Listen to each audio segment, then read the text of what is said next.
Things might get weird. Yeah. Welcome to our life.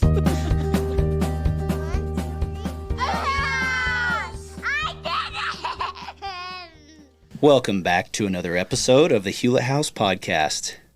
Woohoo! Sounds like this does feel like a radio studio, doesn't it? It does. I'm so excited.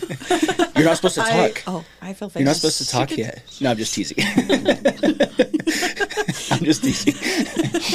We have really special guests on today. I'm actually really excited for this one. This will be a fun one. Me too. We have Jessica. You're here. She's I'm my here. wife. She's still here as my wife. I did it. And we have Clay and Steffany Winder. Hello. Thanks for having us. We're excited to be here. Welcome, welcome. Yes. And we have your little baby. We have Tell us all about her real fast. Kezia Winder, and she is 4 weeks old. 1 month old. We had to bring her. Sorry if she cries. You guys get to enjoy her cute little cry. She is really cute. We'll make Hayden hold her if she cries. I would love to. She would love your big muscles. Oh, bless her. I saw this little baby come in. I'm like, literally miss having a little baby to hold. Well, She's pretty cute. you can come hold her anytime, Okay. especially at 2 a.m. That would be great. Yeah. If you can make that work Call me out. up. Give me a jingle. That'd be awesome. Well, I'm excited for this one because, first of all, Clay has actually taught me everything I know in real estate, like literally everything. Or pretty darn close. I feel actually really lucky and blessed. I really mean this, by the way. We're going to have a lot of sarcasm today. This is real. Clay, I joined the Red Sign team a few months after I got my real estate license and have been basically hooked at Clay's hip for the last few years. We sold a whole community together. We've worked builders together and existing homes, all the stuff. And in my mind, Clay is the best real estate agent I've ever known all around. Don't get a big head, mister. Okay. Thanks, amigo. You got it. And I actually mean that, and I feel lucky that I have been able to be tied to your hip the past few years and everything you've taught me, and we've had a good time, man. We've learned a lot of stuff and been through it, as they say. We have. In just a few years, right? Yeah, it's been good. It's a It's a good good time. run. Let's keep it going too, huh? Let's do it. What are you, 15 years in the business now? Yeah, almost over 16 now. Yeah, Dang, getting up there, getting old. Still we are doing getting it. old. Now we're young. We just started young. That's true. I wish I had started back when you guys did, but, you know, It's all right. Better late than never. that's right. So Clay's an owner of our KW Westfield office here in Orem of Keller Williams. He's co-owner with Johnny and Boyd, I guess, for right now, right, still. And he owns the Red Sign team, the real estate team that I'm on, with Johnny Christensen, who we'll see if we get him on here one day or not. Well, If not, we'll get Jasmine on here. Maybe Yeah, she'll do come it. on. She'll be our friend. he said he'll never be on a podcast that I'm also on. Rude, Johnny. So it's his like loss. Johnny. It's his loss. It really is. And you and him have been neighbors for how many years now? Too many. Too many years. Yeah. We love them as neighbors. They're our favorite. That's why we're still neighbors. Well, Jasmine's right. such a good cook. It's her leftovers. So I will always follow them around wherever they move to just so I can get Jasmine's leftovers. And they don't eat them. They don't eat them. They That's won't true. keep their leftovers. So it's like, oh, you have extra brisket? They legit would throw it away. And I'm like, I'll take them. Ned Flanders, next door neighbor, would ended up being the love some. best thing in the world for us. Flanders. For real. We they love that they don't finish their leftovers. We finish our leftovers, or we save our leftovers, and then Jess just keeps cooking, so they just add up in our fridge, and I'm like, just stop cooking for a minute and let the kids eat I the try food. and do that. Every few days, I'm like, nope, too much food. You need to put on Yeah. your schedule Clay leftover wished night. that I he do, had that actually. same problem with me, but I'm like, we're already out of our leftovers, so I don't know what we're gonna do. We're out of the Christensen's food next door, so And they haven't called us for leftovers, so we're kind of out. that's awesome. Trouble. And Steffany, we actually, the first time we ever met Steffany, to be honest, was you were our title officer when we did. You were my very first. Is Really? that make you scared? Were we really? Not at all. We were your first title client? Yes. Oh, that's you crazy. were. Gosh, that's my so first awesome. closing. Oh my heck. So What do you mean Look at they that. were? there you go. We were meant to be in each other's lives. We were. Look at that. On your Salem house? They were doing a refi. Yeah. Yeah. It was a refi on our Salem Oh. home. Because I was going to say, I thought it was on, what's her name's off 800 North, one of those first closings you had. Oh, yeah. Because we closed that one with her. Oh, But I okay. don't know if you did, but we did on the seller side because that was your friend's. No, Austin Nikki. said, "Hey, I've got these friends. Come and do the refi." Oh, fun. Okay. Congratulations. I didn't know that. That's awesome. I didn't either. I didn't know that was your first one. That was my first. Crazy. We didn't want to tell you that, but Yeah, I'm sure. it turned out just fine. We would all have right? trusted. It turned out just fine. We trust There's Austin, so and we many trust you. extra things in the She works. added a few It's zeros fine. here and there. Yeah, and you know Totally what? fine. Maybe if took a few off. We didn't even know. Yeah, we didn't at the time. We were just like, yeah, just smile and sign, right? That's what Yeah, you do. You yeah. have no idea. So what's interesting is Stephanie has a degree. Is it a bachelor's degree? Mm-hmm. In psychology. Mm-hmm. Jessica has an associate's degree Whoop, whoop. Yeah. in behavioral science, Psychology. What's your degree in? business marketing, and I actually have a call today with the MRED program. Oh, cool. At 1:30. That's why I got to be. Yeah, we'll see how that goes. They didn't let me in last time because of one grade in a class that I had years ago. Sad. So I'm going to see if they'll make some concessions for me, or we'll figure it out. And I have my degree in political science, public law. Oh. Public Yeah. law. I mean, Leads us right into what we're talking about. That was a good I don't tell a lot of people that because immediately they want to talk politics. And one thing I've learned from studying politics is it's 99% opinion, 1% Yeah. facts. That's actually true. Yep. Yeah, you're That right. gets a little painful for me. And you have a ton of family that's in politics. I do, yeah. So we talk politics a lot, but I don't usually talk politics publicly, especially because of my job. Yeah. And I don't want people to ever pass judgment because of, again, because of opinions. Right, right. So you grew up in West Valley, Clay. Yes, grew up in West Valley by Winder Dairy. Moved around a lot as an adult, kind of all over Salt Lake Valley, and then eventually to Utah County. Met Steff, and she got me to plant my roots here in Utah County. I captured him. He's never going back. I know, right? Probably for the better. Even when we met, I said, I will never live in Utah County, just so we can clear the air on that. I said, yeah, okay. You So right? people can change. People can change. yeah. People can change. It's all just opinion. I mean, he thinks that it's because of me, but the fact that his office is in Utah County and Yeah. right down the street, I think that plays a little bit more Yeah, a part of it than Well, I I'm do. also, I knew where the economic boom was. Yep. Yeah. Yeah, you did. You guys did it It right. was obvious, and yeah, the last 10 years, Utah County's kicking Salt Lake County's booty. Is that? Yep. There's a lot more land in Utah County than Yeah. Salt Lake. Yeah, So. undeveloped. That's not Yeah. true, but thanks Available. for your attempt at a fact. But yeah, That's true. we have a Seems- lake in Utah County that is massive. I get it, but most of the land in Salt Lake County. Actually, I'll take that back. You are correct because of Cedar Valley. Yeah. Which But is Utah Valley is running out of land quick. But that's true. We got let's save that. and Let's save mountains. that for the real estate podcast. Yeah. Red Sign Podcast. You can join Red Sign them. back on podcast. Search for it now. Okay, so That's right. Steph, where did you grow up? I grew up in Orem, right here in Orem, Utah. Orem High. And yeah. And got And your- I got my degree in behavioral science psychology. Same thing. Nice. And I just kind of traveled all over. Got my degree and didn't know what to do with my life. So I moved to California, lived in Palo Alto for a little while. What did you do Then- there? I had a friend that was going to start a scooter business in Palo Alto, well, in another place in California. And I said, can I come? I'll do whatever you want me to do. Yeah, right? I want to get out of here. Yeah. So we went and never started that business. So I just did temp jobs and I ended up in the school district subbing. And Oh, cool. I kind of did 5 jobs just to survive California Seriously. crazy. and afford it. But it was worth it. I loved it so much.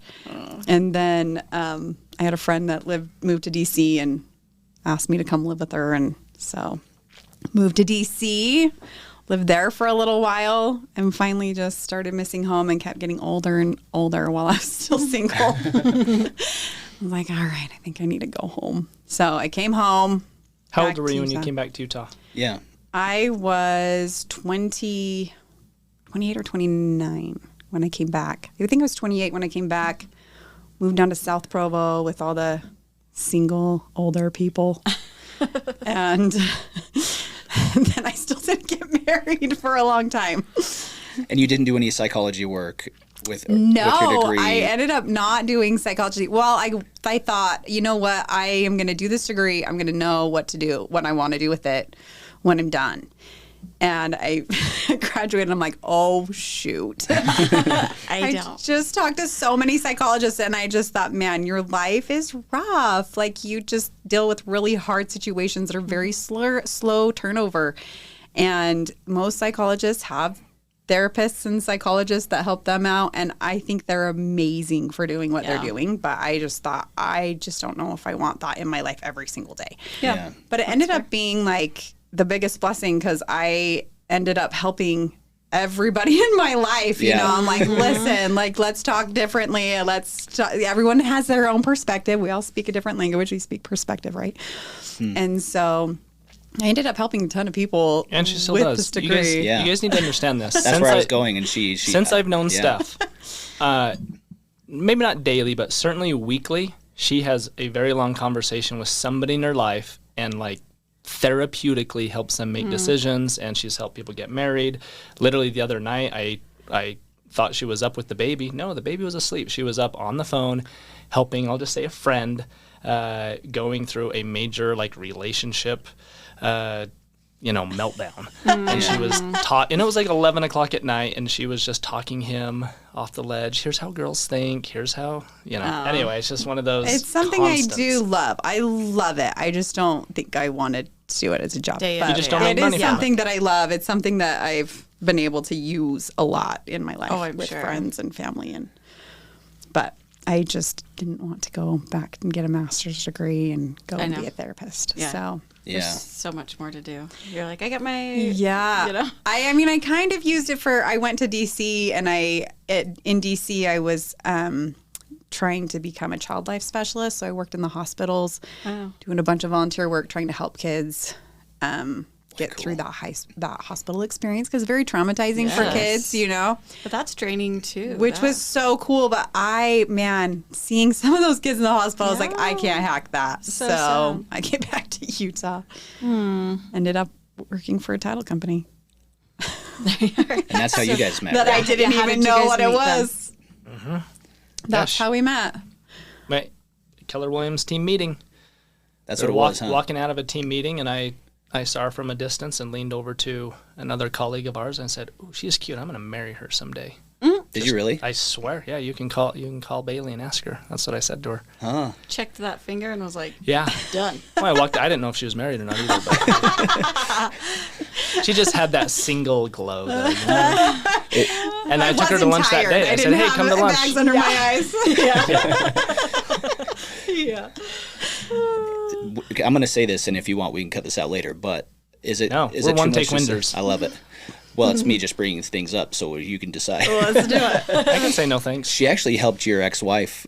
She's talked and been like very kind to your ex-wife too, and even provide, I don't know if you want to call it therapy, but like advice, and been a shoulder to lean on, and someone that you've actually been able to help her too. Yeah, big right? time. It's been interesting because Yes. once we started dating, obviously the elephant in the room with me was I'm a divorcee, and so we went through all of that. But eventually, she met my ex-wife, and of course they're just both friendly people and swapped numbers, and then my worlds literally collided, which was so weird because my girlfriend, who now is my wife, was helping my ex-wife through her relationship problems. With you. No, not with her me, with her boyfriends. new boyfriends. Yeah. With her new Excuse me. boyfriends. Okay. Well, and it was Yeah. kind of helping her through you too, because she had a lot of stuff going on like regrets that went down with Clay and getting divorced, and mistakes that had been made, feeling like she's lovable and that she can that she deserves all that she deserves. So I kind of talked her through that. It was like, listen, those mistakes are learning lessons, not that you don't defining. deserve even better than.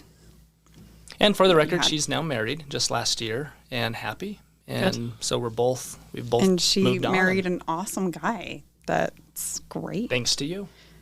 Job Good stuff. work. We talked her through that a little bit to get her. We just had to give her a little boost, but And get the other guy out of her life. I really like her. I think she's a lot of fun to talk to.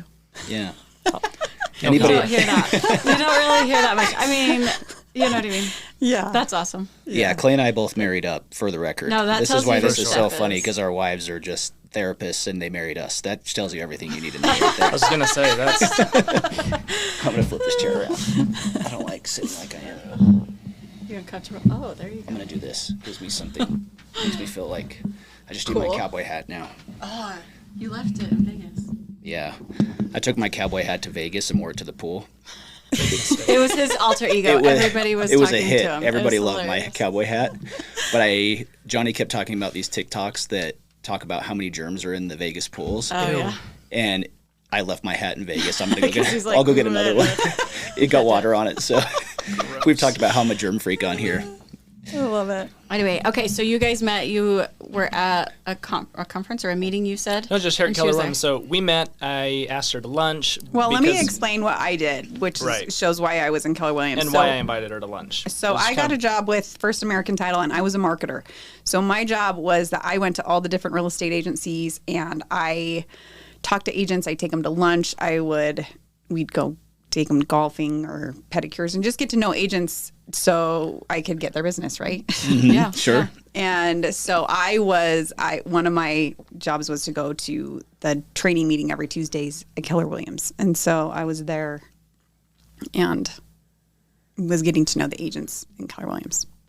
Although I didn't take the time to get to know Clay. Clay's the one that asked me to come to lunch, which I was like, well, this is backwards, but okay. Yeah, Sure. cool. What does he want? Yeah. Yeah, she was marketing, and I was picking up what she was You were putting down. marketing as well. He took me to lunch, and then he messaged me later. He's like, hey, that was a lot of fun. We should do that again sometime. And then I responded. I said, yeah, maybe we should do a dinner next time, which told him, like, let's take this out of business and let's do a dinner. Good job, Nice. This is Steff. exactly what I wanted. Good work, man. Smooth. Yeah. Smooth. Then I broke my foot that weekend. Did you really? Yep, broke my foot that weekend, and we had set up a dinner. Yeah. And I had broke my foot, and she saw it on Facebook because somebody did a post, or maybe I did a post, I can't remember. And she said, "So, what does this mean?" And I'm like, I'm not gonna lose this date. So I said, "We're still on, but you're gonna have to pick me up." And I'm in a boot. He's in a boot and on drugs, And on drugs and on crutches. And so our first date was me in crutches and a boot and Some Lortab. on some Lortab or whatever it was. But honestly, that time. was like the immediate icebreaker. At least I thought. I was like, well, at least she knows I'm not super bougie. Like I'm just being me. Yeah, I loved it. What were your thoughts? Did you love it, or you were like, oh crap? Yes, I loved it. I was like, all right. I was excited to go. Well, he was Clay Winder. Like, I had heard, like, this Clay Winder, he's a big deal in Oh Keller yeah, Williams. sure. Like, awesome. Anyway, I So thought just it was wanted my great. business, huh? Yeah. Well, so everybody thought I was going to get Clay's business. They're like, you're going out with Clay Winder. Oh my gosh, you're going to get the Red Sign team to come over to First American. I never got his business ever. Even when we got married, Is that for even real? slept with me, and she still didn't get our Sleeping with the business. boss, and I still can't get his business. So sorry. Sorry about But you that. know what? I'll take him as a husband over his business any day. So. You kicked her some. Yeah, I like the family Very stuff, few. personal stuff, but he was He was just very rolling with loyal, her. very loyal to his title company. So Until we created a title company, and that was hard because we were so loyal to Yeah, our previous title company. Anyway, doesn't for matter. sure. yeah. So can we talk about your eye accident? I just thought wait. of this. So no, sorry. let's do later. this. Let's Okay. do I this. didn't know if- that comes later. But you guys had already met when that happened. So you Yeah, dated we were on a for break. while. We were on a break. He broke up with me. Oh my heck! It So happened what? during your break. Yeah. Yes. Okay. We can come back to yeah. that later. Go ahead. Well, Sorry. so you dated. How long did you date? And then you obviously took a break. So what happened? That's a You good want to go question. straight to the break or the yeah? So yeah, we started dating like pretty immediate because we were both not dating other people at the time. So when we found each other, I think we were date 2 was like within a week of date 1. Date 3 was within a week after that. I kissed her on date 3 up at my cabin, stole a kiss, and Was it and awkward, Steff, immediately or we was were- he smooth about No, it? it was smooth as. Was it? Can we swear on this Wait. podcast? It was smooth as. There's no swearing on this episode. Okay, we've discussed this We already. have baby ears in the room. Yes, there's a baby I here. don't know how smooth it was, but it was cute. We'll put it that way.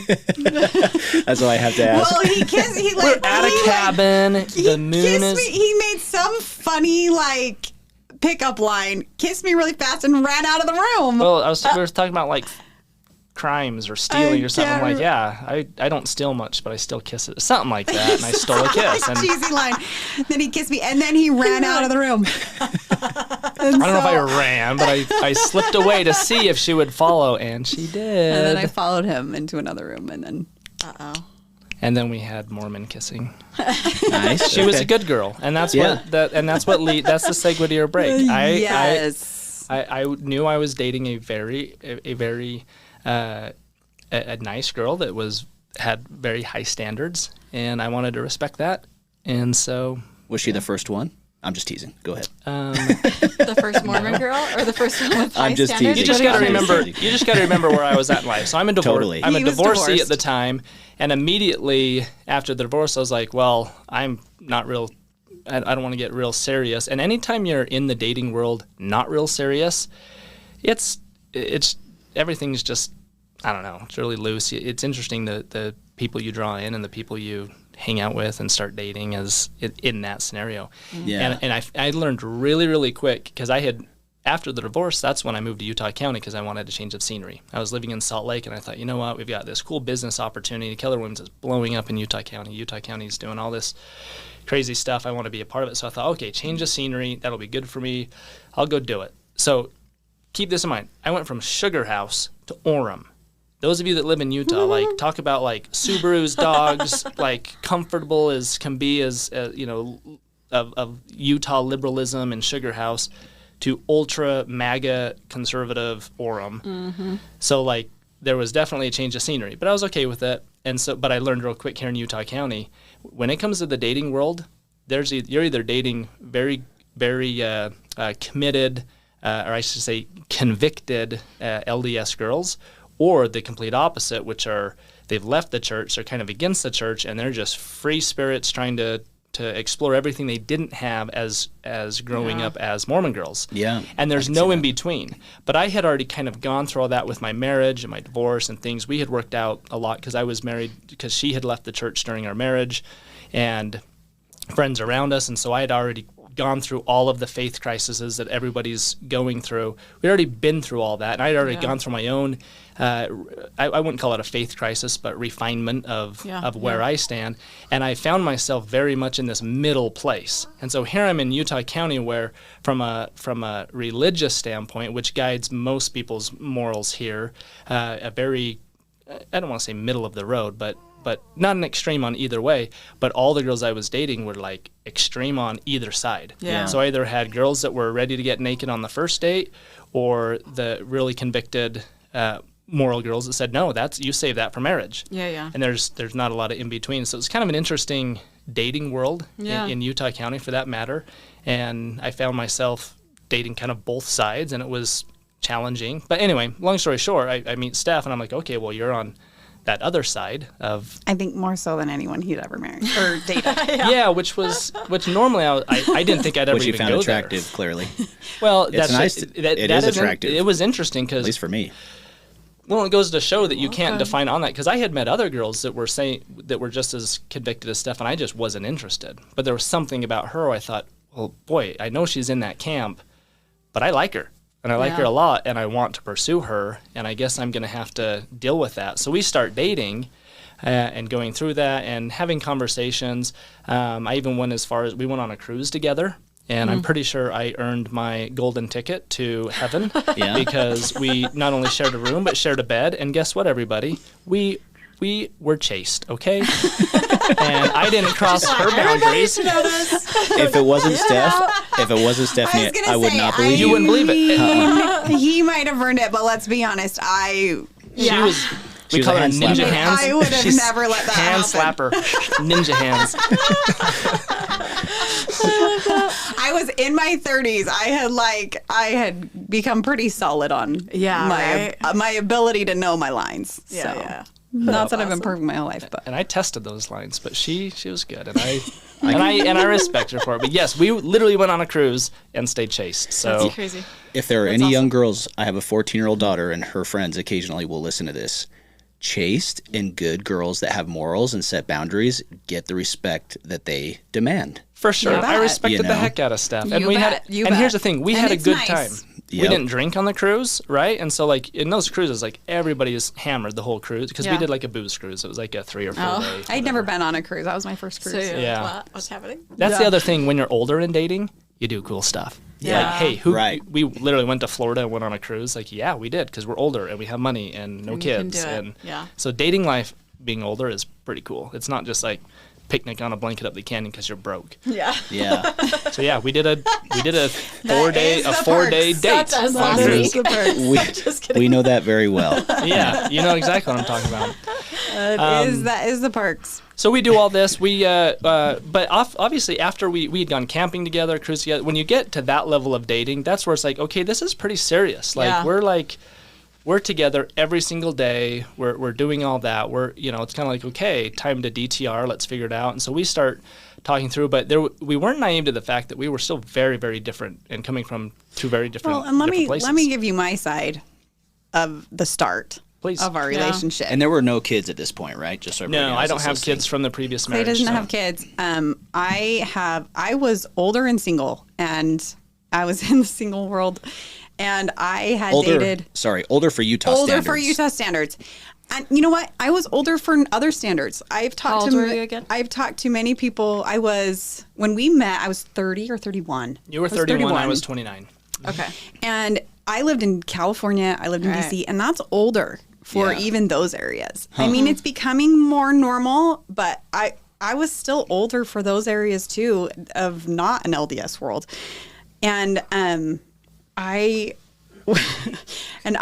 had dated a ton, and I had dated long-term relationships. I had broken off long-term relationships, and just trying to figure out like what to do. And I met Clay, and he was this divorcee, and I hadn't really dated the divorcees. We just call what did we call them? The never marrieds. I'd always just like dated the never marrieds, right? Yeah. I went on this date with Clay. I didn't know a lot about Clay, but I knew he was divorced, and I was just going for fun. I thought he was super cute, and it was just for fun.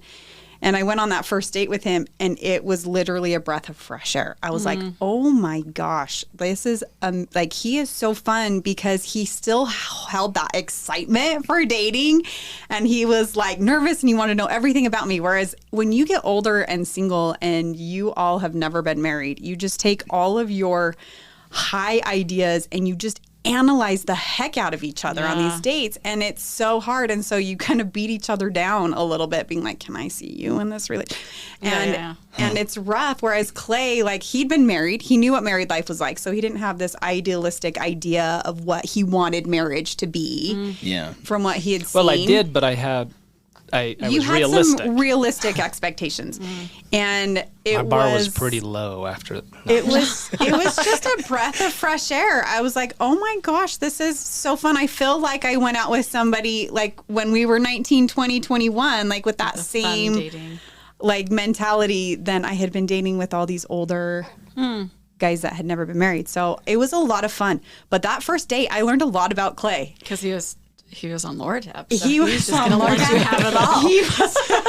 We went on a long drive up the canyon, and I learned a lot about him. And the funny thing about learning about Clay on that drive, I had this list of things that I would never marry. Absolutely never marry. And he hit every single every single one of them. And I was like, well, this is going to go nowhere, but this is just fun. It's fine. I'm just having fun. What's your list? What's some of those things? Share a few. Okay. If you can. So, religious-wise, I was like, he's got to be, like, as solid as I am in the gospel, like Nephi, right? Like all these girls want, like Nephi. An ensign Mormon, the elders quorum president. Just like, just like. I was inactive at the time. Solid, and he was not active. He was not active in the church, so I was like, well, scratch one. The other one was he was a Democrat, and I refused. I was like, I will never marry a Democrat at all. Like. I don't like conflict at all. And so I'm like that. My family's Republican. Like it would just cause conflict, and I don't want that. I want everybody to be happy, right? I'm just very everybody at peace, everyone happy. And so I broke up with people. I dropped people because they were Democrat. I'm like, absolutely not. We will never get along. Keep going. Your next box. Next box. You're a I BYU had to fan. have a BYU fan. And I'm a Ute fan. And he was Salt Lake, and I was, Like and the polar opposites. I went This on is a date amazing. with a guy one time, and he took me, not funny, like on a picnic, right? He opens up his trunk and he pulls out all this Ute gear, Ute picnic basket, Ute blanket, Ute everything, and I was like, I'm sorry, this is never gonna happen, and I never went out with him again. I literally every one of these bullet points, I was like, no. Oh, and I needed them. And like the one thing is they have to be. Clay's very athletic, but my brothers No, are I'm not. ball athletic. He does water polo, and He's athletic was in the amazing. sports that like He's nobody, athletic in not the a lot of sports people have that- played, but to Yes. your credit, yes. Yes, but my brothers are all very much football, basketball, like all the sports, and so I'd always imagined like who I married is gonna go play basketball with my brothers or go Yeah. play sports, so he has to be ball athletic, like those sports athletic, and so if he's not, he's off the list. And those were my things. Those are I my love it. and Clay Failed all of them. Failed all of them. But the funniest part is I had literally dumped guys Yeah, for that's every what I was one gonna of say. those reasons. I was gonna say, And they you were just had one of nope, them. Nope. And he nope had all for the four. one. He Yeah. had all four, and they only had one, Yeah. and Maybe I dumped that was them. it. Maybe that was the So key. when I asked you on the second date, why'd you say yes? Because I asked you out, Yeah, and that that's was a a simple great date. That question. was just a movie night. Because I was laid up, still in my crutches. So I said, "Hey, I'm gonna watch a movie. Come watch it with me." Yeah, And she said yes. I did say yes after that date. Well, because on that first date, I had so much fun. And I think being like, well, this is obviously never going to work out. Yeah. And he would never go for me. Like, he's not active and I'm very active. Like, he's not going to last with me. So I just thought, you know what? I have been dating so serious. I was exhausted. And I was like, that was so fun. It was a breath of fresh air. It was so fun to have somebody like light up when they got to know you, like Clay did. Can I tell you just in agreement I with just you? wanted to go. Yeah. Like that is one of Clay's strengths is he does make everything fun. Like you And really he do. makes- You're fun to be with. You're easygoing. Yeah. You're non-judgmental. You accept everybody as they come. He makes everyone And- around Thank you. him feel Yeah. awesome. He like does. they're just the coolest. I did tell Steff when we got married. I said, "Look, I can't promise you a perfect life or a happy life, but I can promise you will never be bored." Yeah, that's a fact. I believe it. That is the truth. That is the truth. So I had so much fun with him, and I was like, that was just awesome that like I don't care, I'm just gonna go and have fun. And in my mind I'm like, I'm gonna have fun. And it was so funny because I had a neighbor I was talking to, I think it was when we went to the cabin, and somehow it came out like you were not active and there was all these things, and he comes The up to me. cabin's the third date, by the way. The cabin was the third okay. date, and I was waiting for Clay to pick me up, and I had this neighbor friend that was a guy, and he was like, you really shouldn't be doing this because you marry who you date. And I looked at him, I'm like, are you serious? I'm like in my 30s. I wish that were the case. I've never married who I've dated. I was like, you think that I'm going to just marry anything at this Yeah, point? yeah. Like, no. So anyway, I went, and it was just so fun. And I knew too, I was like later on, I had just kind of waited. Everyone says too, like, oh my gosh, when you talk to older single people, it's we're very sensitive at this point when we're in our 30s and single, but you just look at them and you're like, oh my gosh, you're just so picky. You're so picky. That's why you're single. You're so picky. And I never say that to single people. Yes, we are incredibly picky, but you're picky until you find the right one. And then you find out that they're not that picky. Yeah. Yeah. They just haven't found the right one yet, and they haven't found that person that they feel good about. I'm one of the because lucky once they ones. do, you let a lot of things go that you probably wouldn't have before. Yeah. I'm one of the lucky ones because I look back. I knew Jess. Like somehow I had enough emotional, I don't know, intelligence to understand that who I was dating even in high school was at a way higher level, and I was very attracted to her, and I Yeah. saw her heart early on. But I think about that all the time. That like we got married. She was 20, Yeah. and I was 21. I'd been home for my mission like 5 months. I got home in July. We got married in December. Yeah. And I look back and I'm like, man, like it is such a big decision. Like getting married is, and my parents are divorced. And so I should know not to freaking just be quick about it or whatever. And we dated for a total of a year before. No longer than that. Over a year total between high school and after the mission. But anyways, I look back at that all the time like, man, it would have been so easy for me, especially like my life growing up was a little chaotic. Come from and it was great and beautiful and awesome in its way too, but it's okay to be picky. It's absolutely okay to be picky. Girls. And you should be picky. Yes. You should be picky and you should know what you want, but also here's the thing is sometimes as you get older, your head rules your heart. And there's a balance. You should have your heart rule a little bit for you to jump into things that you're kind of not knowing what's going to happen in the future. But as you get older, and that's the problem with never marrieds, as you're older, is you're both way too into your head. Yeah. Interesting. Well, and kind of like you're kind of set with who you are, right? Like when we were just married, we were still like trying to learn to adult, right? Yes. And you guys are like older, so you've been adulting for a while. You know the direction that you want your life. You know, you kind of established some things a little bit better. And we knew who we so were. I could see that. And and it really was kind of like as I kept going out with Clay, and I kept feeling I just kept loving being with Clay. Yeah. And that feeling that I have always wanted, that I thought by the time I was in my 30s, I'm like, I think that was a fairy tale in my head. I don't think it exists anymore. I think that when I get married, I'm just going to have to logically do this because I've lost that fun 19-year-old like smitten feeling because I'm now too into my head. I've had too many life experiences. Now it's a very logical decision. I'm like, I just don't know if I'm going to be able to have. And I used to tell people, I'm like, I just want to meet that person that I feel at home with. You know, that at home feeling, like you just feel like you're at home and that comfortable feeling. And I had a lot of boyfriends that I dated for many years. And I was comfortable with them, but it was never that feeling of like, I'm at home. Yeah. And I remember I had gone out with Clay several times and you had left to go to China because your cousin Oh, that is a crazy story. was in a coma. And you came back and you weren't sure how you felt about me, but we went on a Red Sign trip to St. George and you fell asleep in the car. And I remember having that feeling and looking over at him and saying, I feel at home, like that feeling that I thought never existed. Like I'm feeling that right now and I've got to figure that out. So why'd we break up 2 months later? So we Sorry to ruin the warm and fuzzies. No, but I think this is at the heart of what you guys wanted on I the love side. that, Steff. I love that explanation. Thank you. That's awesome. That's beautiful. So we obviously were very different in multiple aspects. It wasn't just the religious difference. It was also political. It was on the list, right? Yeah. But we broke up. Well, we ended up having a conversation. And this was the interesting part that I think goes into, it plays later. We had a lot of gospel conversation because that was very important to me. Yeah. And I knew Clay wasn't active and he had a lot of questions.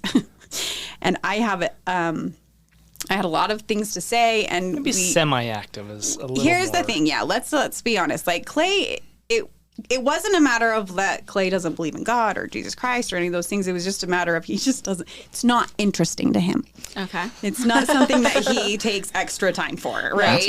Yeah, sure. So, but we had a lot of discussion, a lot of conversation. But I think one of the main conversations that we had that was a big deal one night. Clay is a dreamer. And he has lots of dreams, and he is amazing because he makes his dreams happen. And he was talking to me. He's like, I'm going to build an empire, and I want somebody that can support me in my dreams. And we were talking about that, and I knew that was a big deal to him. And one night he was just saying, I can't do the religious thing for you. I'm sorry, you know. And I said, that's okay. That's okay. Like that's good to know. And I looked at him and I said, Clay, I said, I would absolutely support you 100% in your dreams. I would love to help support you and lift you up and do whatever I can so that you can fulfill your dreams. Yeah. And then I said to him, and I need somebody that is going to do the same for me. and for my dreams. And he was like, well, what's that dream? And I said, the gospel is my dream. Getting married in the temple is my dream. Yeah. And raising my family in the church is my dream. And I need somebody that's willing to support me in my dreams too. And I remember him looking at me and being like, oh, I never thought of it that way. I never thought of that as being somebody's dream. Yeah. And I said, yeah, that's my dream. And if you can't support me in that, that's okay. And you know how important it is, obviously, to have someone support you. And Can I so interject? it's okay. It's not just support. We were talking about partnerships. I was saying I want a partner for my empire. I want a partner to go do these things. Not just support, but a partner. And you had said, well, I want a partner in all of these things. And that makes you think. Yeah. And he had never thought about it as that was what like his dreams are, and that was my dream. He just had never thought of it in that way.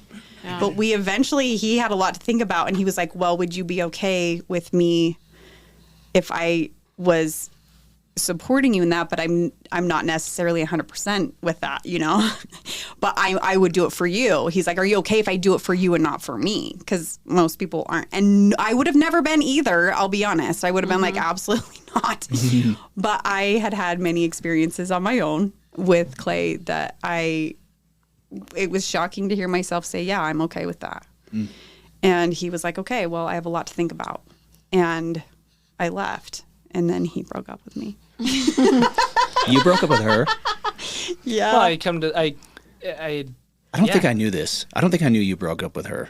Yeah. I thought Steff just got wise and kicked her butt to the curb. Well, you got to remember, since we're talking psychology here, one of my biggest buttons for me psychologically is I never want to let anybody down. Yes. Right? That's like my one Yes. thing. Like you And can say a lot of mean things to me, and I'm pretty thick. But the minute you're like, dude, you totally let me down. Like it's like maybe I have some childhood stuff that's come up. I'm the same way though. I think a lot of us are, yeah. and that's what I put myself in a position. And I hit at that stage after those deep conversations. I thought I can compromise and do a lot of things, and because I really like this girl, I really want to go further. But I thought, boy, am I setting myself up for just a future of letting her down? And I really wrestled with that, and I finally just said, you know what, it's easier just to not go there.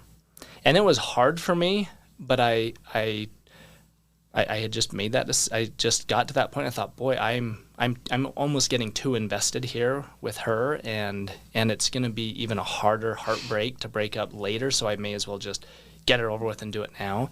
And in hindsight, it was probably a little rash. But it was a good thing. Yeah. It was a good thing because I still remember exactly where we were. We had the conversation. I said, hey, we need to part ways. Like, this isn't going to work. And I'll tell you, I've broken up with a lot of girls, not a lot, but a handful in that dating period after my divorce. And all of the girls went very, like, kind of nasty. When even girls that I only got on a couple of dates with, the minute you're like, hey, it's not working out, like, they're weird, they get mean. Like, it's just like, it's so hard, right? And so here I was fully expecting her to be that way. But she was so classy and so cool about it and so loving to me. And like that literally the next day after we broke up, we like kept talking. Had you guys dropped the L word, by the way, at this point before you broke up? Yes. Yeah. You had, huh? Yes. So there was love there. Well, but I finally said, like, listen, like, I can't keep talking anymore. Yeah, she did say. I said, if this is over, we need to just cut it. I can't keep talking to you anymore. And so we cut it, and it was like a couple days where we had no communication. And then I get a text message from his sister saying, hey, from Johnny saying, hey, do you know where Clay is? I think he got kicked in the head at soccer and he's got a concussion. Yeah, this is 2 days after you broke up. Yes, and I'm like, we're broken up. I haven't talked to him. What is going on? Yeah. And Girl, why is he playing soccer? We all know that he doesn't do ball sports. Exactly. Hey, well, to answer that quick, they made me be the goalie, okay? They made me be the goalie. I don't know why Johnny texted me because he had to have known that we were done, but he texted me, and so I was like, you know what, I'm going to text his sister and see if he's okay. And I was not okay. And he was not. Smashed to oblivion in a hospital bed with out cold. How long did they have you under for? Well, I was 2 weeks in the hospital, and I don't remember like really much of that whole 2 weeks. Tell us real quick what happened. Yep. So these guys say, "Hey, let's come play indoor soccer." You know, I had to bounce the soccer ball off the walls. I said, "I don't play ball sports." Right, Jess? Yeah. They said, "Don't worry, we just need a keeper." I said, "Okay, what do I got to do?" "You got to block the ball."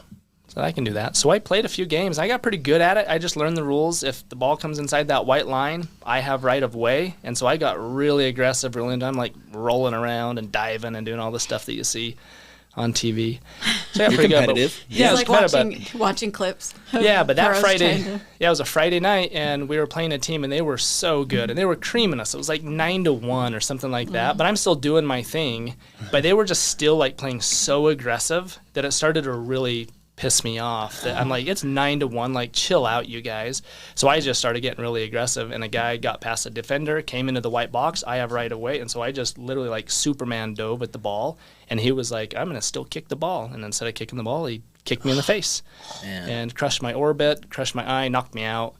There's like photos of it that I've seen where I'm standing, so I guess I kind of came to, but I have no memory of any of it. It just knocked me out, but it crushed my orbit. Your orbital bone, is that what they call it? Yeah, your eyebrow bone, your cheekbone, the side bone, just that circular bone. But the challenge is it fractured into so many pieces, and one of the splinters went behind my eye and severed my optic nerve. So I am blind. That's why my investment company is called Blind Eye Holdings.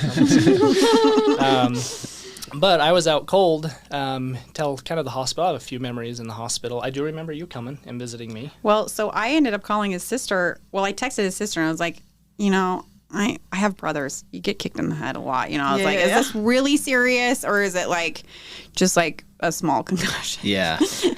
And if you know Johnny, you're not sure if he's really joking or how serious it really is. Wait, let me see. So anyway, I texted his sister, and she said, I'm in an ambulance, and we're headed down to Utah Valley Hospital right now. And I was like, oh, it's really serious. And I had this weird, like, we're not together anymore. We broke it off, like, for You're in a real. weird But I spot. still loved him, right? And I was like... And I had already gone on a date with another girl. Well, he had a date that night. I had a date that night, and I been no-showed that dating date. another girl. Well, he had been dating another girl, kind of. Well, so I guess it wasn't 2 days after. It wasn't was 2 just days. gonna It was say, at least. wasn't It was 2 a days couple. after. It was a couple weeks. That's right. It was 2 days after. Well, it was 2 days after we decided not to talk anymore. Oh, that's right. Because we broke up, and then we were still talking, but you were still going out with other girls. Yeah. And then I just said, I can't do this anymore. So I was like, oh, what do I do? I was in a movie with my brothers, and I just texted his sister, and I said, I will meet you there. Wow. And so I got there. You left a movie? I left a movie. What movie was it? Gosh. I can't even remember. Really? I can't even remember. Yeah. I left the movie. I drove down to Utah Valley Hospital, and Alana met me there. And I walked in, and he was so Alana's your loopy. ex-wife. No, Alana's No, his sister. Oh, I'm sorry. I knew that. Yeah. Yeah, he was. She lived. Yeah. So At the time, she was actually my loopy. roommate. My Okay. sister. Yeah, she was living with Clay at the time. She crashed with me for like a month or so. Okay. And I went and I grabbed his hand, and he couldn't see. He had blood all over. Aw. And he couldn't see. And he like grabbed my hand and he said, "Who is this? Who is this?" And I said, "Clay, it's Steff." And he just started to cry. And he said the whole time, I don't remember. I know he doesn't remember, but tears started coming down his eyes. And he was like, the whole time it happened, he said, all I wanted was you. You're the only one that I wanted. You're the only one I was thinking about when this happened. But he was saying a lot of funny things too to the nurses and Drugs. the doctor. Yeah, I was gonna say so. He was way out of it. He kept telling everybody, "She's a good Mormon girl. Don't worry. We got to talk to her bishop," because like he just kept saying like the funniest thing. And I'm like, and we're not together anymore, but I'm here. But no, but I just kind of held his hand, and I stayed with him in the hospital. I like stayed there, and it was funny because several girls came to visit him in the hospital, and I had to walk I had lit away. Tinder back up in those last. Was it Tinder, or were they like real estate friends, or what were they? Well, I had a lot of friends, but It there were was- only two other girls that showed up. It was Only in the 2 a weeks. few girls, but the poor girl that he had the date with that night just got ghosted. Yeah. She came to the hospital. But she showed up at the hospital with a teddy bear, and anyway, cute. Okay, so then you guys decided, okay, maybe we want to try How long this after the again. accident did you guys decide to get back together then? It still took a couple months. Okay. But that was a refining moment for me, right? Because I had essentially just kind of like a Band-Aid said, I don't want to let this girl down. I don't want to disappoint her. But clearly, like, there was just more of a connection there than I'd had with other dates and other people. And so we continued to talk. But after, when I was, it was a kind of a long recovery. It took a few months. But I even after the accident, I did go out on a few other dates with a few other girls. But my perspective had certainly changed. And I didn't really know what I wanted, but I kept going back to Steff. Maybe it's that home feeling you just described, but I kind of kept going back to her, and we even started not just talking, but we even hung out a few times, even though I was kind of dating and we didn't really know what was going on. And that lasted for probably a 3-month period from the accident to the point where she came to me and she said, "Hey, you're well enough now. Can you just shit or get off the pot?" I obviously didn't say that, though. I said poop or get off the pot. There you go. But no, you literally said that. I was like, And I said, okay, if we're going to do this, let's put a couple of things in play. I said, first of all, we need to really get clear on, like, if we're going to build these empires together and, like, build a life together, let's legit, like, get into the weeds on what this looks like. And that's why sometimes we reference when we're telling people we made the contract. Well, here's the thing. First off, I came and I have this little thing that I do with people. Yeah, I was going to say, this was the other thing we did, which was so helpful. I learned that sometimes you have to take the pressure off. I'm sorry, my baby's going to. No, she's great. She's like choking. So I've learned that you kind of sometimes have to take the pressure off. And so I've told a couple of friends to do this, and they've gotten married from it. But I was like, you know what, I have taught this. I've never lived it, so I'm going to do it. But I just said, we're going to date for a full month. We're not going to talk about our relationship. We're going to have a lot of fun. I call it like we're going to have kind of a lease agreement for a minute where we don't speak about our relationship, but nobody breaks up with anybody. You're not allowed to break up. You're not allowed to break up. You're not allowed to talk about the relationship. You get to just relax and have fun. And at the end of the month, we can talk and say, hey, listen, do we want to do this for another month? Or are we done? Which means the default is at the end of the month, you are broken up unless you renew the lease. Unless you renew the lease. Like, you break up at the end of the month unless you decide that you want to renew. And that way, like, I feel like sometimes relationships get so much, like, talking about the relationship that you forget to just have fun with each other and be like, and you get in your head. Yeah, you don't have to be in your head because you're like, man, I don't have to worry about it for 4 weeks, Sure. And during that time, you kind of let go a little bit and you let yourself, like, have fun and enjoy this person and realize, do I really want to be with them or do I not? Yeah. And Smart. so at the end of that, and that's when we went on our cruise. It is? Yeah, because you gave me for my birthday cruise tickets, and you're like, you can't break up with me, and this is during that time. Oh, that's right. The cruise was on round amazing. 2. Yeah. It was camping at Have a Soup. I was round 1. Yeah, camping at Have a Soup. I was round 1. Then we did the cruise, and I was like, you're right, that's true. So, well, and I'll tell you, for those listening that are dating, to date this way allows you to actually book stuff. Because that's like the worst thing when you're dating. Like, do I book something out 3 months? Are we going to break up? But it's like, no, you can't break up with me. I'm renewing the lease for a little bit longer. Yeah, so we did that. And at the end, we were like, you know what? And I had several, like, I had been praying about this a lot, right? Yeah. Like, it's not just like, I was in my 30s. I wasn't just going to, marry the person that I was infatuated with. Like, Sure. I had broken up enough that I knew I could do hard things. Yeah. And so I had prayed a lot about it. And I had continued to get this feeling that you keep going, which honestly was a little shocking for me because he is not what I had pictured. He's not what I imagined. And he's not what I thought God would be like, yes, this is what you should do. And so I'm like, wow, I'm really taking a leap of faith here. But I'm like, Heavenly Father, like, I just feel really good about this, and I'm going to just keep going unless you tell me to do otherwise. And I feel like you're pushing this along too. So if that's not true, let me know, and I will follow that. But I feel like you are pushing this along, and this is what you want to. So I kept going. And so at that point, because we had so many differences, and it was the end, and we were like, you know what? We love each other. We really do want to make this work. We keep coming back to each other. We've got to get some things figured out. And because here's the thing, a lot of times, and it's different when we were older. You guys got married and you kind of had an idea of where each other's were. And then as you grew up, you changed, right? Yeah. Sure. And we had grown up and we had changed. We had gone through all of our, like, he had gone through his, I went through my faith, like, figuring out in crisis too, in my mid 20s and late 20s. And I kind of went through it all too, but we did it alone. Yeah. I did it alone. And so by the time we were dating, we were pretty set on, we knew who we were, and we were going to stay who we were. Not that we can't change and mold, but we were pretty solid on we knew who we were. Yeah. And so we had to decide, listen, if we get married, we're going to make a contract, because you can't marry someone expecting them to change. And we had to have that agreement. Like you can't expect me to change. He was like, you can't expect me to become this amazing Mormon. Like you can't like expect. Well, it's a question of compromise. It's like, everybody's got to compromise. Would you still marry me if you knew that this is what I was forever? Yeah. And he was like, yes. And when you talk compromise, there's a line where you feel, okay, I've now compromised so far that I'm no longer respecting my authentic self, or however you want to say that. Like you can get to a point where like you're fake. Yeah. And so it's like, what's considered compromise, like healthy, good, genuine compromise, and then what's being a faker. Mm-hmm. Yeah. And I was wrestling with like, well, I'm going to obviously compromise for her. She's going to compromise for me, but how far is she going to go to the point where she's now faking it? How far am I going to go? And that's you're just not very real comfortable, conversation. right? You can't be married and have these like terrible feelings or like. Right. And you can't fake it forever. No. Oh, exactly. No. And nor should you. You should never be faking. Exactly. Don't be miserable with. Yeah. And so we did like, and he was like, I'm still going to drink my coffee. I'm like, that's fine. That is not a big deal for me. That's fine.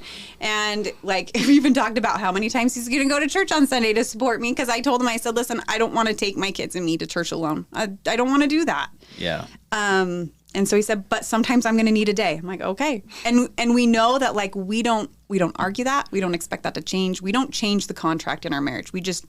We set the expectations and we stick to the expectations. If things get better, that's a happy surprise. If not, like, we just know, like, also, if you set this expectation, it means you're not going to go back on that expectation either. Like, this is the bar.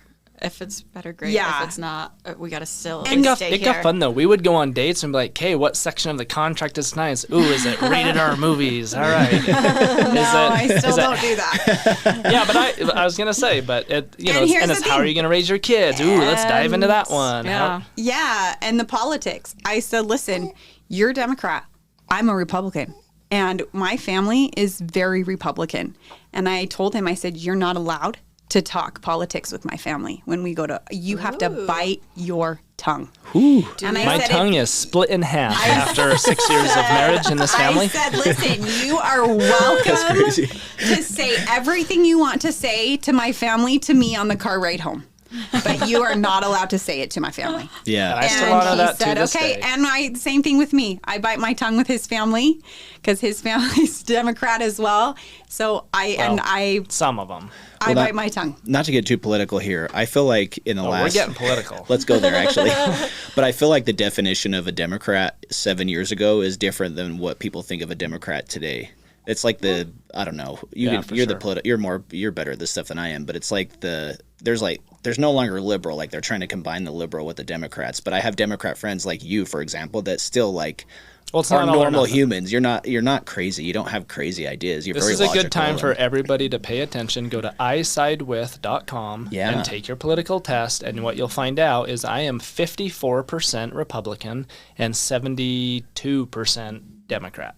Which those numbers don't add up. But it's not. You're not getting to 100%. I'm saying that my views align 54% with the Republican Party's platform, and my ideas line up 72% with the Democratic platform. And I think the Constitutional Party or whatever, I was 40% lined up. Like, it's an interesting thing. It is. But to your point, Hayden, it's like the fact that we stereotype so bad in the political spectrum drives me nuts. And I just hate going there. The minute I even say, oh, I'm a Democrat, people think, oh, you're a Nancy Pelosi loving Californian hippie. It's like, no.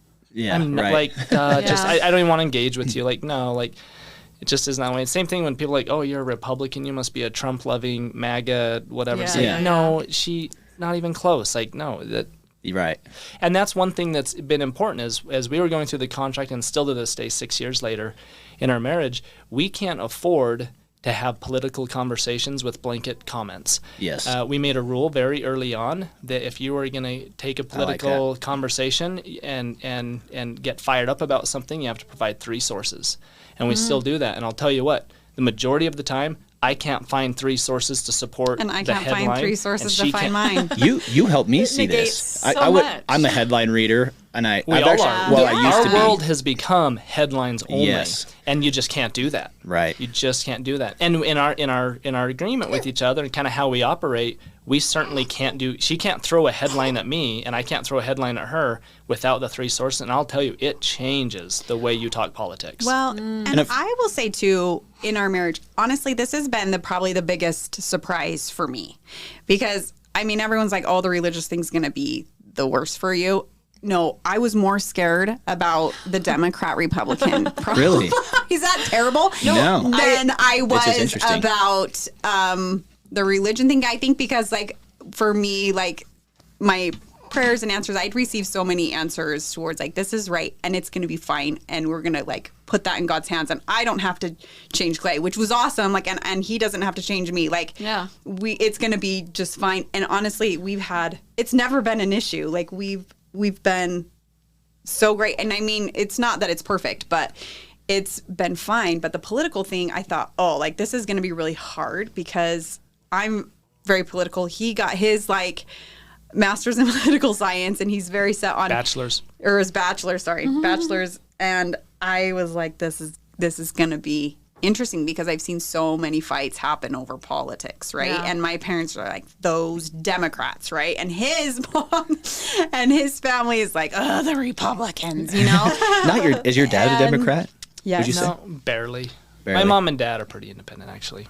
Your mom's My mom's very gone Democrat. she's gone a lot more liberal as she voted for Bush. Like she's switched in the later years. Yeah. But during, like, COVID, it really put a big, huge divide between the political parties, right?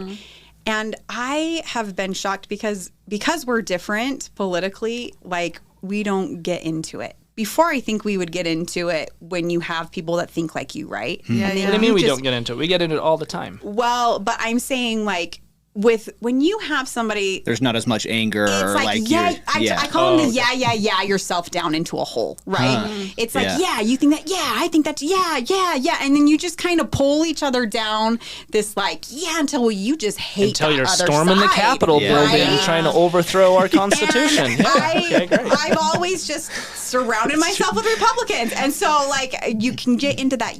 Like, I was in California and we, like, with Romney, and, you know, I was involved in all of that in California. And so Prop 8 and all that. Prop 8, all of Oh that. my gosh. I was involved in all of that. And so I was. And I dated this girl. I know. And he said that he voted for Obama twice. And I was like, oh my gosh, we're going to die. So I love this. but, like, we didn't really get a lot into it because we had that 3-source thing. So we were like, well, we can't really bring stuff up because I Makes you don't have question, my 3 sources. do I have the energy? Do I have the energy to go find these 3 sources? Because every time we try, we end up being like, oh, that's actually not Spin. true. Yeah. Spin. like, Again, 99% opinions, 1% Yes. fact. On is both the- sides, And it doesn't so matter. we ended up in this, like, turmoil of politics. Our home was so peaceful because we didn't get into like the and talking about it all the time. And we never had I had a friend, I do bunco too. I love I had a friend go, how in the world are you married to a Democrat? Like, I could never be married to someone that thinks differently than me politically. And I said, listen, I thought the same thing. I totally thought the same thing, but it's actually surprisingly been the best blessing in my entire life. I said, because we have such a peaceful home.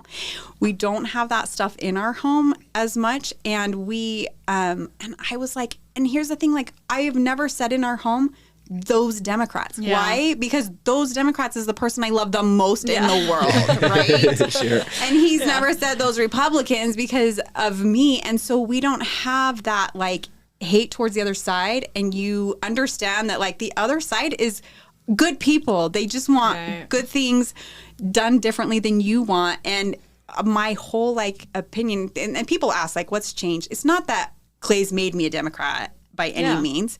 It's just that I've been able to see a different side. I've been able to listen. It forces us to listen. Yeah. And that is a big one. And my friends was like, well, what about your kids? What about your kids? What are they going to do? And I was like, well, heaven forbid, I was like, listen, my kids can decide what they want. They've got a mom that can tell them the Republican side, dad teach them the Democrat side. We'll teach them together. I was like, but what my kids will not have is hate for the other side. Yeah, I love it. And I am watching my friends, that are with their Republican spouses and even the other side too. And I was like, we don't have that in our home. We have so much peace in our home during this political craziness. Yeah. And I would have never dreamed that would be awesome. would happen. But it's been the biggest blessing. This is what happens when you can take opposing parties and come to some sort of agreement. And to me, I'm like, I was actually, before you even brought up your kids, I started thinking like, this is awesome for your kids because they get to hear arguments from both sides in their own freaking house. Mm-hmm. Yeah. And they can, we're all, your kids, we're all smart at a very young age. They pick up on, Ed Milet said this in a post we just did, things are caught, not taught. Yeah. I freaking love that because I feel like the only reason our kids have a chance is because of Jessica. And whatever they get from me is going to be caught, not taught, probably, in our house, I think. Even anyway. the swear words. Even the swear words, yeah. No more Tabasco sauce. I felt bad. I tried to get Gwen out of that. We'll talk about it later. Sorry.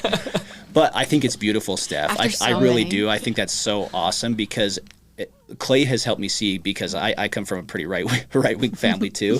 I took the I side with Tess because of you, Clay, and it turns out I'm a big-time Constitution guy. I'm a constitutionalist, is how it came out, and it surprised me, and I think you, and we were just like, oh, that's cool, whatever, So it's cool that you can reconcile your differences. Your kids can see that you can still love people that think different than you, right? Yeah, and you're still human and you still love, and it doesn't matter what side of the aisle you're on. Sorry, I just wanted to say that. And it makes it not such a big deal. Right? Well, and we're not that different. We're not. You can pick any hot we have topic. way more in common than we do different. Well, and even between parties, like at the end of the day, I love it when politicians, and they don't do it enough, but they remind people, hey, yeah, we're a two-party system in America, but at the end of the day, we're Americans. And that's why, like, even... and you can talk about that on a range of issues, but the way the media makes money is in the hype, right? And so they're always promoting this great divide. But in our house, like, we literally watch Fox News, and it's really hard for me. And when you have the cuckoos come on, like the Hannitys or whatever, like I have to leave the room sometimes. But at the same time, watch them a lot. we don't. We pull it up. But I always, even without Steff, I do have to turn on that stuff so that I'm at least aware of the spin and crap that they're saying, just so I'm not naive to it, because I get all my news from the late night comedians, and they're all very liberal, right? Yeah, like all the late night comedians are funny, but it's like they're liberal, right? Well, so you have like the spin here of the left side and the right side, and then in the middle you're saying is kind of what I'm might saying be is the if truth. you actually get down to the sources and like the real heart of the topics, you realize, oh, we're not actually that We're not far that different. off. Well, and here's the Like- thing too is, have you ever seen The Social Dilemma? Oh, If you've ever seen The Social Dilemma, It's a documentary on Netflix about the negative impact of social of media. social Yes. media, yes. right? I did see that. And how they It's have been a while. mastered They psychology. have on that Yeah. the kid that gets political, right? And how they kind How of he's throw at radicalized. you what you want to hear. But Yes. the awesome thing that I was like, wow, am I glad that I have both parties in our household? Because I'm getting fed the Republican side, he's getting fed the Democrat side. So we bring it together, and we get to actually like the middle ground, when normally I go to my house and my parents and everything that they see, and then we go to his house. I'm like, they're not even in the same world. Like, our worlds are so Propaganda, they're so, like, so bad. different. And they just Media. take it hook, line, and sinker. And I Yep. thought, wow, I would have been stuck in that too. But like having both sides in, it helps us not get pulled so far to the right or the left, and we awesome. kind of can see both sides. You know what? Which Actually, has been helpful. Yeah, I love it. One of the things, this is going to sound silly, but we went to Vegas last weekend, right? And we saw the show The Mad Apple. Mad Apple? Bad? Bad Apple? Okay. At No, the New Mad. York, You're Mad right. Apple Mad. at the New York, and it was okay, for the record. There's better shows out there. Beatles was awesome. The O is awesome. But it was still funny because they had a couple comedians there. One was a New York. He was a New Yorker. He was Jewish and he was gay, and he was hilarious. And I tried to Google him and find his name because he was so good. But he was making jokes. Like, clearly he was like this liberal guy, but he was tired of the crap too. And everyone he was like making fun of how things are going right now. And you could just tell, like, being in that room with that many people that were just like, yes, our political system is freaking a mess right now. And I'm like, oh, good. It's not just me that feels this way. Like, hearing everybody go, yeah, what in the heck are we even freaking doing here? Like, what? Propaganda, the media. Like, I was going to say, our system is not a mess. It's beautiful. I love the Constitution. The problem is this new fourth branch of government is the media. Yeah. And they don't have checks and balances. And that's why you have What's His Bucket InfoWars getting just lost his case just for conspiracy theories. And finally, somebody has some accountability on the liars that are on our... Anyway, don't get me on that soapbox. But that guy's actually... What's his name? Alex Jones. Alex Jones. He's I actually hope he really rots funny. in jail. Yeah, well, he's super funny. Is he going to jail? No, but he just lost his case for millions and millions of dollars for claiming that Sandy Hook was a hoax. Oh, yeah. But he has gotten some stuff right? I don't know. I don't follow I'd him. have to go look it up. I think he's hilarious. He doesn't provide 3 facts, so no, I Yeah. don't listen to it. I like it's facts. too negative. I love that rule. I think we should have that rule for like everything. If you can't provide me 3 facts, It makes you Keep shut it. up really quickly because you're like, do I want to take the effort to go find 3 Right. And it's legit usually sources? leaving our media in the United States So we and shut our going to mouths. BBC or Al Jazeera. Like, you Right. almost always have to step out at the people looking in to get like the true news story without the spin. Yeah. It's so hard to avoid the spin. yeah, that's crazy. But little did I know, like, what a freaking blessing Clay being a Democrat in my life would have been. Yeah. Who Right? would have known? Yeah. That's cool. Yeah, that's so cool. Well, I was looking up just because, I try to do my homework here, and it was saying, so it said that today only, this was last year's though, today only 21% of marriages are politically mixed, and nearly 4%, so 3.6, are between Democrat and Republicans. Look at you Whoa. guys, Wow. 3.6. We're rare. Yeah, you I are. would say that, but our personalities also help. Yeah. For sure. If we were super stubborn personalities, I don't know if that would go well. Sure. And if we were actually in politics, if I was Yeah. running for something or whatnot, and I had to actually declare publicly, I've never said, honestly, if my in-law, if Steff's parents heard this podcast, they're probably learning right now because they probably don't understand. I mean, they know I'm a Democrat. No, but they we know. Never, It's we have been an that rule. awesome thing for my family too, because they also have to sit there and say, like, take a check on what you say. Yeah. And I'm like, that's a good thing for people. Like, so many times in our world right now, we just run our mouths. And it's good to sometimes think about what you're saying and how it affects other people, you know? Yes. Yeah. Or all the time. And finding out, like, I'm going to say this, Give but yourself a second. I better not say that. And then you kind of think, like, well, should I even think that? Like, you Yeah. know? Well, you realize too, like, if I have to go, you might think you feel strongly about something, but then if you don't even want to go do the research to find your 3 sources, you probably realize Right. at that point that you really don't care that much. Well, then, And you Yeah. really shouldn't be that angry. And maybe there's something else ticking you off. Revamp that. You know? Yeah. Well, and it diffuses that emotion that headline gave Yes. you. Because Yeah. you're like, well, I can't talk about it now, so I'm going to, like, just let that go well, and for a minute. sometimes, Yeah. sometimes I don't even go straight to the headlines. Like January 6th committee, I'm like, I'm gonna watch that because I know that we're gonna talk about it. But I was like, well, I'm not gonna watch Fox's version of their coverage of it. I'm not gonna watch CNN's version of it. So I literally kept pulling up PBS. Like public, the cheesy little Channel 11, whatever it is, because there is no commentator. They just air it. You just watch it. And so for that's what the it is. YouTube channel, as I would pull up the PBS version of January. So I could just watch just that trial and not the commentators. And hear your That own way I could voice. say I can formulate my own opinions. Yeah. And then when we discuss, I was like, hey, well, this is what they said. Not they, the commentators, but Right. the actual Yeah. trial under oath at the right hand. Like, that's what was said, and we can formulate our opinions Based on that. based on that. That's cool. What's hard is we're not even that political. Like, we don't, with all of our friends and stuff, but we have friends all the time that will, like, bring up the trial and be like, oh, so what part did you watch? Well, I didn't watch any of it. I'm like, shut up. Like, well, the thing is that's where we all do it. Again, we're a Right, headline, right. we become a headline society. Yeah. Right. Because it takes effort. So that takes effort. Yeah. Well, hey, we're just a little over an hour here. Did you guys have any other thoughts you wanted to share? Or I don't mean to. Oh, did you? I know you got. I know you're a busy. Jess book. We're wants all me to busy give my today. speech on abortion, but I don't know if we go there.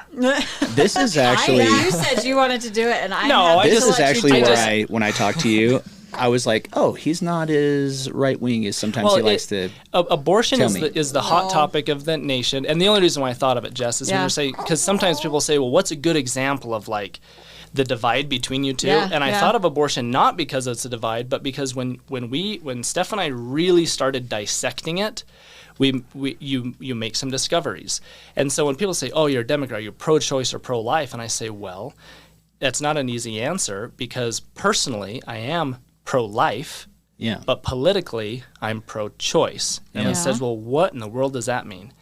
And it simply means that I've decided that personally, if Steff were to have an unwanted pregnancy, heaven forbid it's rape or whatever it might be, would we just immediately abort it? No, we would talk about that. Call it spiritual or whatever. We would carry the baby. Probably even if you were raped, that would be very hard to terminate a pregnancy because of kind of our own personal beliefs. The question, and call this my political science degree coming out, is when I put on my political hat, it's well, I'm a freedom lover. Do I want society and the government being part of that conversation?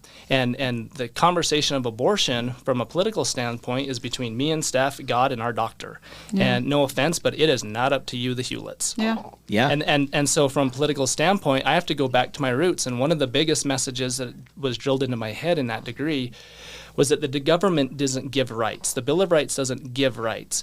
When James Madison was studying John Locke, I'm going to get a little history on him. When he was writing the Constitution and the Declaration of Independence, he really grasped on the idea that everybody has unalienable, God-given rights. We just have them because we're born. And the purpose of government is to protect the rights we already have. And that's it. And so when the Constitution came out, it's only a page and a half, but that is in there, right? Like we're born with rights. The government's here to protect it. Of course, very quickly they said, well, can we actually define at least like the fundamentals? Yeah. And then we got the Bill of Rights. It's like, well, the right to bear arms, the right to free speech, the right to religion. Yeah. The government exists to protect that. And so in a lot of political issues, I take the stance of, well, hang on, is it giving rights or protecting rights? And when it comes to my body, my choice on a lot of things, even the mask thing, that was interesting because there's, the Democrats were like, just mandate it. And I was not, I could totally see and was very much kind of on the more conservative side of saying, well, hang on. Like we have like my body, my choice, right? Obviously, I would just hope that everyone do the right thing and protect each other and be kind. Right. But it was one of those, well, what's the role of government? Yes, we have to protect the rights of others. That's why it was such a debate with masks. But abortion's the same way, where we have to ask ourselves, at what point are we not protecting the rights of the mother? And so it really has caused Steff and I to talk, well, hang on, before we're just so quick to say pro-life, we actually have to dissect, okay, there's the rights of the mother, but there's also the rights of this unborn baby. And so then it really gets into, okay, well, let's talk about that. At what point does that unborn baby have rights that the Constitution should protect or the government should protect? And so you have to define that. And you might say, well, it's actually preconception. Like the Catholic Church for years have said, look, birth control is out because it's preconception that potential for an embryo has rights. And then you have some people that say, no, it's conception. And a lot of people, once it's conceived, that now has rights. And so the day after pill is out. That's abortion, and that infringes on the rights of the unborn. And then some people say, well, no, maybe it's like heartbeat. Week 12. That's when you get these, 5, or 6 or whatever it Yeah. is. And then some people 4 will say, well, it's at viability, 24 weeks. Well, a lot of states actually have had that for years. And since Roe v. Wade, they've said actually, viability is when that has rights that we need to protect. Up until then, it's choice. After that, pro-life.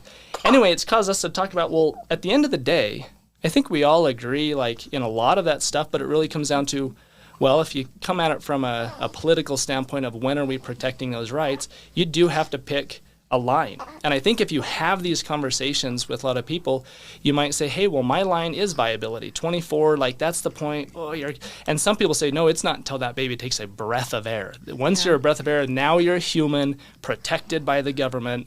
Up until then, though, we're not going to infringe on the rights of them. And you've got to pick that line, right? Yeah. And so me and Steff have talked about it. We said, we actually personally our line is probably at conception, personally, but if the Hewletts were making that decision, when do we feel like we from a government or we the people should say, well, that baby does have rights, it might be later on. And so I guess all I'm sharing is an example of when you really get into it and fundamentally talk about it, you realize that her line might just be a little different than my line. And experiences cause things to be different, because Clay has a very different experience with the abortion thing that I had to learn from Clay, because his wife before me ended up having to have an abortion, not because she wanted to have one, but because she was going to lose that baby anyway. Her water broke, and it was far enough along that the baby wasn't ever going to make it, right? It was 20 weeks, so it was 4 weeks before viability, but she had to sign a bunch of papers stating she was going to have an abortion, and that she had to wait 3 days before they could get the baby out, as she knows it's never going to be. And that really messed with her a lot. Yeah. And so he kind of had this experience that took him a different way, where he kind of studied a little bit more up on it that I hadn't really done,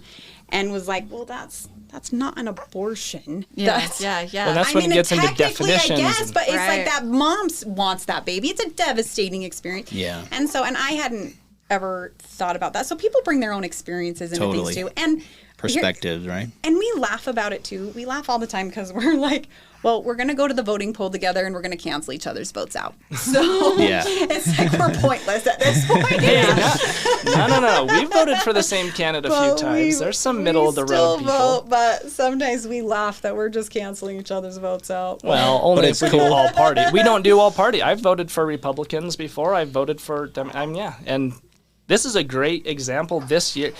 Our politics, if you've noticed too, in the last several months, middle of the road candidates are more valuable than ever. You've got a couple of middle of the road Democrats right now, because it's Democrat controlled, that control America. Like Biden wants to pass this big economic bill, but there's the one Kentucky guy, right?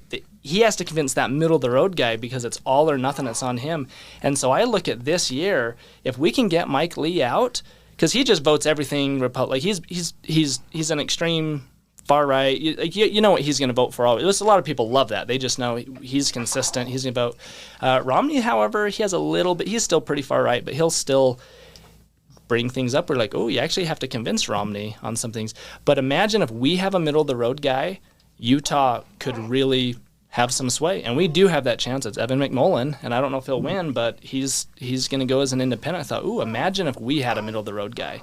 So now it's not just all party, because right now, if one party controls the whole House or Congress, they just bulldoze the other side, and there's no compromise. And that's what's beautiful, is our country was founded on debate. We're supposed to argue and debate and have compromise. That way we'd never get extremes. The hard thing is we keep getting extremes, and it's the funny thing is too, when we first got married and we had our first political presidential debate, and we're married now, and I'm like, all right, this Democrat and Republican thing, it was funny because I was like, it actually turned out really well, because we both hate our candidates, and so there's we don't have a lot to say. Yeah. Oh, and that's how we are this year. It's like, fine. Man, the presidential stuff's hard. There wasn't a lot to We're not a Biden house. We're definitely not a Trump house. It's funny. Can we get something But else? I thought, I was like, that was kind of nice for us, that we both hated our candidates, or it would have been a little rougher. But yeah. You know what's funny that I should tell on this podcast is the other day I pulled into my garage, and I was taking the trash out or something, and Jess came out. Oh, yeah. You saw it? I did. She's the one that caught it. I was like, what the? If you saw my social media a week ago or so, you saw that there was a rainbow Biden sticker on the back of my car. That was in our car for a while. It's in my car, and I plan to place it somewhere. It's actually a magnet, so thank you for a magnet. Yeah, it's thanks a for that. magnet. But I pulled up, and I'm like, I remember thinking that someone was behind me, and they went slow, and I was like, what? But they were to the right of me. I'm like, that seemed kind of weird. It was actually a cop, I think. And I'm in Salem, right? We live down south. We're in the country. MAGA country. Deep with MAGA country. I knew what I was doing. Yeah. Oh man, I'm like, Clay, I will get killed where I live with this crap on the back of my car. But it was pretty funny. So I had to do work. it. I had to get that. I was actually hoping that you discovered that you had a rainbow riding with Biden or whatever it said. What's bad is that it's not just the Republicans now. I don't even think most Democrats even approve of him. So I'm not making any friends having a Biden. No. I was just hoping, suck, dude. That's a good point. I was just hoping that you would literally get like a Slurpee thrown at your car. Like, what, did I cut him off? What happened? But really, it's just because you're driving around MAGA country with a rainbow biter. It was. That was a good one. So you got one coming to you. It's gonna be good. Oh shoot! It's true. So get a "Don't Tread on Me" MAGA flag on the back. I'm gonna have a flagpole put in your yard with a flag you can never take down. Yeah. Like Something cemented cool. in. Cemented. Oh boy. At least this was a magnet. Don't Well, be too harsh. Yeah, that was. It is funny though, because Steff and I have talked. If we had a flagpole, like it would be. Because there's so much messaging that Right. it's like, what would we do? Like what? The American flag, MAGA, Trump, Biden. And then have like a rainbow flag, and a rainbow flag. Black Lives Matter flag. And we're gonna raise them. So Yeah. we love you all. Yeah, I was just gonna say we just need one big one that just says "We love you." Like that's it. Yeah, there you go. There we go. It's called a rainbow flag, Jess. Oh. Just kidding. There We we don't know go. these There we guys. go. Hey, we have gay friends and we love them too. We had a Absolutely. great time with Jordan. His boyfriend came You just down. want to to take. Vegas You with just us. want to take away their rights. I get it. Okay. See, Whatever, but you dude. do being married have to deal with the little sly comments on it, Like which that. you do Yeah, probably too. yeah, like this. The And little no, sly just comments. because. Yes, I'm Hayden, with you. protect rights. Don't take them away. Why am I being? I didn't even speak today. And this is not. Clay does not know my political views. Okay, he really. I'm kidding. I'm just trying to get you sideways on your podcast. Still get all of the comments and you roll your eyes out, but it's not a big deal. But that's probably, I like, honestly, an ending, just saying like this, like being married to something that I, like someone that I just had not pictured my whole life, ended up, I thought, oh, I'm going to be such a good influence, right? And turns out it was the total opposite. Like I thought, wow, being married to Clay has just, I think, made me a better person, made me see things I hadn't seen before, where I was closed off before. And not that I'm in my 30s, not that he's changed my mind on a lot of things, but he's made it so that I love so much more than I did before, I think, and that I let things go that I probably wouldn't have before. And our marriage has been amazing. And people that kind of thought, well, I don't know how this is going to go, for you guys, but it's been awesome. Yeah, that's great. Good. Look at this baby here, and it's talking about abortion and everything. Are you kidding me? Look how sweet. I'm with you, though. If anybody cares, I'll just close with this, unless you guys have something else you want to close with. But freedom, number one. Choice to choose, number one. That has to remain, like, that's what makes America great in my mind. Like, freedom, right? The ability to choose for yourself. But it's messy when your freedom infringes on other people's freedom. And that's why we get into debates. And it's good to really diagnose those and find out, are we crossing the line? Where's that middle of the road where we're protecting rights, but... Well, and I read somewhere, too, that I really resonated with, just because it's helped my life so much, is always talk to people that disagree with you. Yeah. Totally. And it's... You still might disagree with 90% of what they say, but that 10% could change your life. Totally. Yes. And so if you are constantly like with people that agree with you, then you're not seeing the whole picture. And if you can go and talk to people that disagree with you, you can still disagree with them. Yeah. But it opens your heart because you know that person and love them or whatever, and it helps you see a bigger picture. Yeah. Get out of the echo chambers. Yeah. I think that's our cue. Was that? That was the baby, I promise. We'll see if it picked up on the audio. She's awesome, dude. Look how cute she is. She's so cute. You guys make some cute babies, man. She's pretty cute. We That's like her. awesome. Thanks for coming and hanging out with us. Thank you guys. You're Thank awesome. you. We should do this So again. fun. This was awesome. Love it. Yes. Thanks for joining us. I love you. Love you most. Let me know. Hey guys, we just wanted to remind you that if you would be so kind and leave us a rating and review, we would much appreciate it. Help us reach as many people as possible so that we can all grow together. Thank you so much.